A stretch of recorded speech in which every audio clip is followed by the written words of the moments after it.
ministre de la Santé se félicite d'avoir soi-disant bouché le trou de la Sécu.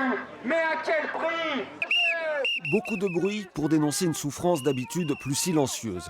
Mais ce matin, pendant 2 heures, de nombreuses infirmières ont décidé de sortir, de s'exprimer, parler d'un rythme de travail qui s'accélère au détriment de la qualité des soins, exemple au bloc opératoire. On peut travailler toute une journée, continuer sur des astreintes la nuit, recontinuer le lendemain. Voilà, c'est un système qui est comme ça. Travailler en 10 heures et 12 heures quand vous êtes 2 dans une salle, c'est très dur, c'est physiquement difficile. Même sentiment dans les étages de l'hôpital. On parle d'arrêts maladie de plus en plus nombreux, de burn-out. Selon certains, par manque de temps, il devient même parfois difficile de simplement écouter les patients. On arrive en se dépêchant peut-être sur d'autres tâches à pouvoir leur parler quand même. Il faut qu'on essaye de garder ce lien, ce contact. Mais c'est difficile. C'est assez difficile, oui.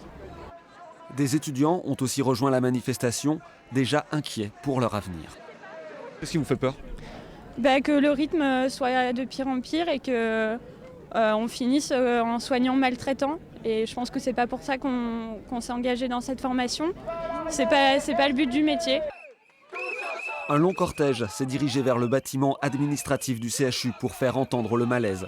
Une nouvelle assemblée générale est prévue mardi prochain. Les syndicats espèrent une réaction du directeur général.